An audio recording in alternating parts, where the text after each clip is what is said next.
This week, Ashley Kang is returning to the LEC, and for those of you that don't know her, Ashley is a phenomenal interviewer. She's also an expert on the LCK Korean League of Legends scene. So, Ashley, you're joining us from Seoul once again. What can you tell us about the state of the LCK right now, and why are DK not winning? Okay, for people who haven't been tuning into the LCK, big news, Damwon Kia is actually not on top of the LCK standing.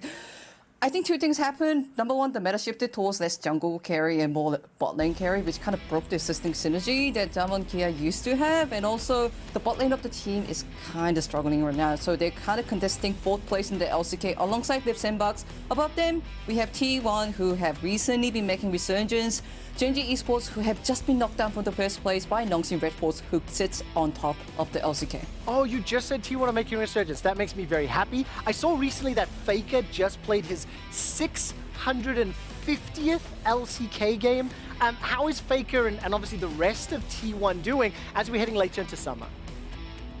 I don't like saying Faker is back because I don't really feel like the unkillable Demon King truly went away, but he is definitely back in peak because if you look at the stats, he has the biggest goal difference in the LCK for the first 15 minutes. That's higher than Chobi or Showmaker. Also, he has been stepping up as the main shot caller for T1, which has kind of been working perfectly because T1 has been fielding more rookies like Gumayusi, Keria, Ona, who are like 18 or 19 years old. So I really love this cute narrative where this is like a team of Faker who is like the living legend and a veteran surrounded by 4 rookies performing super well who might actually end up becoming new Faker in a few years' time. Oh, I absolutely love the way you say that. Faker may have never left, and I'm inclined to agree with you there. Maybe the rest of T1 has rejoined him. Maybe that's an idea to explore. Let's pretend for a second I've not seen any LCK at all. I don't know any of the teams.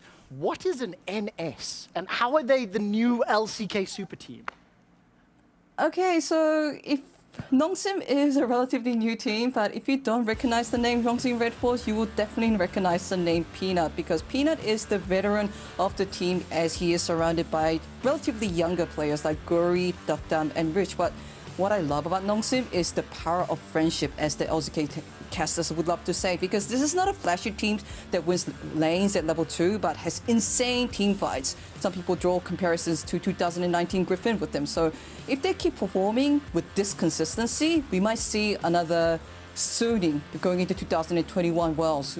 A relatively unknown team in a major region who might just end up making it all the way to top. I think it's so crucial that you actually highlight the power and the value and the impact that a team that synergizes well, that complements one another can have. You know, like a Power Rangers Megazord or a Gotron Weasel Robot, you know what I mean? Okay, so you're obviously making it clear that you think LCK are going to win Worlds. Like, I can hear the bias. No, I'm not that biased, Travis. So what's the gap between the LEC and the LCK right now?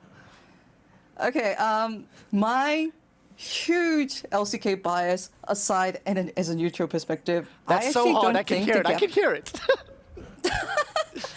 I actually honestly don't believe that gap is too big right now because there isn't a single dominant team in the LCK like we had in 2020 Summer Damwon or 2015-2016 SKT.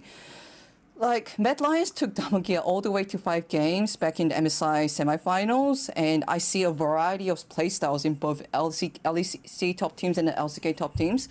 I still think the LCK is a bit ahead, especially in terms of consistency, but I don't think the gap is that big. Maybe if I had to say a number and trigger all the Reddit fans, maybe 60-40. I love it that you hear the hesitation. Do I say a number? I'm not sure I want to. I didn't plan this, but I'm going to say it anyway. Ashley, thank you so much for giving us insight on LEC and LCK. I'm looking forward to your interviews all weekend long. Now, this week we got a brand new episode of Pop Quiz, and